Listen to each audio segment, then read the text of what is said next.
میرے ساتھ دونوں فرقے موجود ہیں، میں پاکستان کے ساتھ ہوں.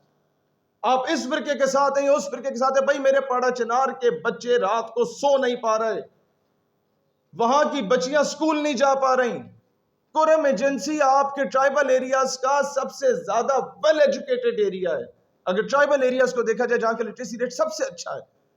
کوئی تو سازش ہوگی سوچی سمجھی جس بیس پہ یہاں کے امن کو تباہ کیا گیا.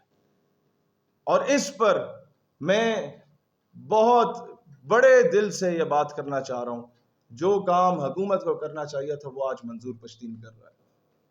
منظور پشتین کی کل میں نے بیان سنا جس میں اس نے کہا کہ میں سارے مشران کو لے کر جاؤں گا اور امن کے مذاکرات کرائے جائیں گے. دونوں طرف میرے اپنے قوم کے لوگ مر رہے ہیں، ہم یہ نہیں چاہتے. تو اس معاملے میں پاکستان نظریاتی پارٹی منظور پشتین کے اس موقف کی حمایت کرتی ہے.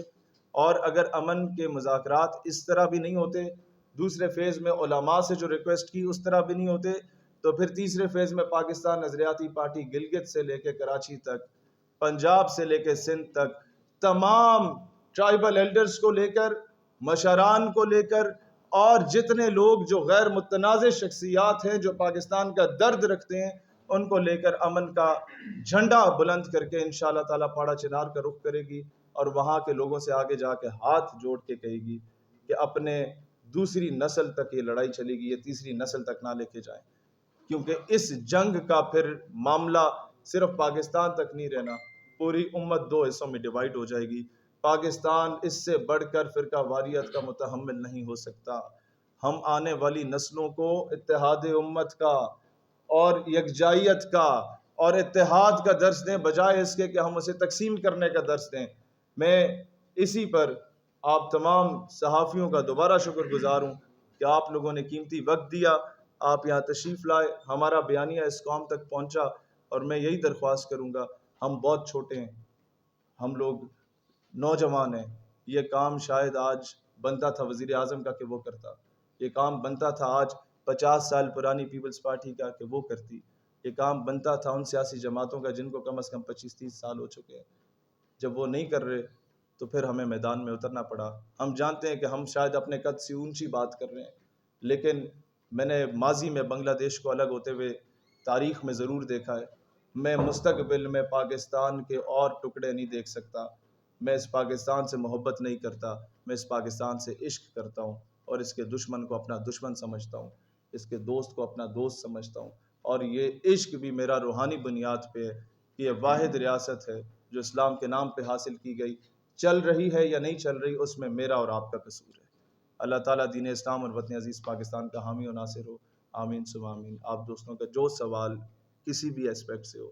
شیخ صاحب ایک سوال یہ ہے کہ وہاں پر سیکیورٹی ادارے اپنا کردار ادا کر پا رہے ہیں یا نہیں؟ اور پارا چنار کے لوگوں نے جو پہلے احتجاج کیا ہے اس میں انہوں نے کچھ آفیسرز کے ملوث ہونے کا بھی ذکر کیا ہے کہ وہاں کے کچھ آفیسرز جو ہیں وہ یہ سہولت کاری کر رہے ہیں. دوسری طرف باڑ توڑ کر ہزاروں لوگ سرحد پار سے اس وقت پاکستان کے اندر آ کے یہاں کے لوگوں کو مار رہے ہیں. تو ہمارے وہ لوگوں کو تحفظ فراہم کرنے کے لیے جو ادارے ہیں وہ اپنا کردار کیوں نہیں ادا کر پا رہے؟ دیکھیے اس پر یہ شکایات ہمیں بھی آئیں.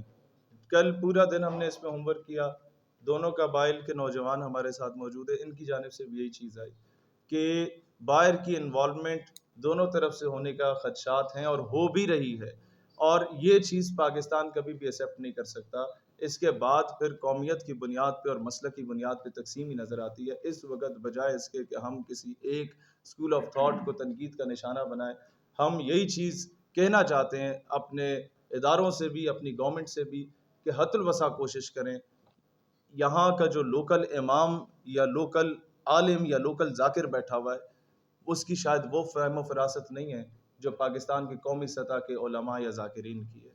ان کو آن بورڈ لیا جائے، ریاست ان کو لے کے جائے اور درمیان میں بٹھائے تو شاید ان کا حیا کر لیا جائے. جن کی یہ سیڈیاں یا جن کی کیسٹ سن کے اپنے خطبات دیے جاتے ہیں، اب ان لوگوں تک گیم جا چکی ہے، اب ان کو میدان میں آنا ہوگا. کوئی اور سوال؟ کسی نے تو فیل کیا کہ ایسے اقدام پر جو ایکٹیو ہونا چاہیے. وہاں پر جس طرح کہ آپ نے اشارہ کیا کہ زمینوں کا معاملہ ہے جو فرقہ وارانہ رخ اختیار کر رہا ہے، یعنی کہ مسئلہ فرقہ وارانہ نہیں ہے لیکن رخ اختیار کر رہا ہے، اب بن چکا ہے. محکمہ مال کے پاس سارا ریکارڈ موجود ہے. یہ ریاست اگر اپنا معاملہ خود حل کرے اور فیصلہ کرے تو یہ بغیر اس کے اوپر سر مجھے پتا ہے میں ابھی بیل کرا کے آ رہا ہوں اپنی, اور میں ایک چیز آپ کو صرف بتانا چاہتا ہوں, انڈائریکٹلی بتا رہا ہوں کیونکہ میرا مقدمہ ابھی چل رہا ہے, اور 3 سال مقدمہ پرانا جو فرانس کے معاملے میں تھا وہ ابھی دوبارہ مجھے پتا چلا کہ وہ ایف آئی آر ابھی رہتی ہے جو خارج کرانی ہے ہم لوگوں نے. میں سمجھتا ہوں کہ اب المد کے کمرے میں بھی ایک کیمرہ اس کے منہ پہ لگا ہونا چاہیے, جج کے تو سامنے لگا ہوتا ہے, اور جو ساتھ ریڈر بیٹھا ہوتا ہے نا ایک اس کے منہ پہ بھی کیمرہ لگنا چاہیے. آپ میری بات کو سمجھ چکے ہوں گے کہ محکمہ مال کے کلرک سے لے کے اوپر تک سب کے اوپر کیمرے لگے ہونے چاہیے, ان کے فرنٹ مینوں کے بھی کیمرے لگے ہونے چاہیے, ان کی کال کے ریکارڈز بھی پتہ ہونے چاہیے. ان کے 4,000-6,000 روپے کے کمیشن کے پیچھے 2 قبیلے آج لڑ رہے ہیں. یہ معاملہ یہیں سے سٹارٹ ہوتا ہے. ایک پٹواری کو پیسے دے کے وہ ایک کے نام پہ زمین کروا دی جاتی ہے, اور پتہ چلتا ہے کہ یار نام پہ تو اس کے دادے کی تھی, دادا تبدیل کروا دیا گیا ہے. تو یہ اسی بیس پہ یہ فسادات شروع ہوتے ہیں, اور اس کے بعد پھر پولیٹیکل وکٹمائزیشن تک بات آتی ہے, وہ بھی چھوٹی چیز ہے. پھر آتی ہے مسلکی وکٹمائزیشن تک بات, پھر بات وہاں پر ہو رہی ہوتی ہے, اور کوئٹہ, اسلام آباد, کراچی میں, جھنگ میں, اور پھر آپ کے لاہور میں دھرنے ہو رہے ہوتے ہیں. پھر وہاں سے بات شروع ہوتی ہے, اور یہاں کی مساجد اور امام بارگاہ جب ایک دوسرے کے خلاف بیان دیتی ہیں تو پھر تیسری قوت درمیان میں آتی ہے. پہلے مدرسے پہ دھماکہ کرواتی ہے, پھر امام بارگاہ پہ دھماکہ کراتی ہے, اور بعد میں پتہ چلتا ہے کہ احمد کانسی کو کیوں انگریزوں نے اٹھوایا تھا, کہ ان کا پلان لیک کرنے والا یہ آدمی تھا جو پہلے بھی سنی شیعہ فساد کرانا چاہتے تھے. یہ بات بہت چھوٹی سی چنگاری سے شروع ہوتی ہے, لیکن اسٹیچ ان ٹائم سیوز 9. ہم وہ اسٹیچ ان ٹائم کرنے آئے ہیں یہاں پر کہ مستقبل میں وہ سیوز 9 والا چکر نہ ہو, مطلب وہ اس سے بھی ہم لوگ ہاتھ نہ دھو بیٹھے. کوئی اور سوال کسی دوست کا؟ بہت شکریہ, جزاک اللہ خیر. میرے خیال ہے آپ کے ہمارے درمیان گرمی بہت زیادہ حائل آ چکی ہے, ورنہ نادر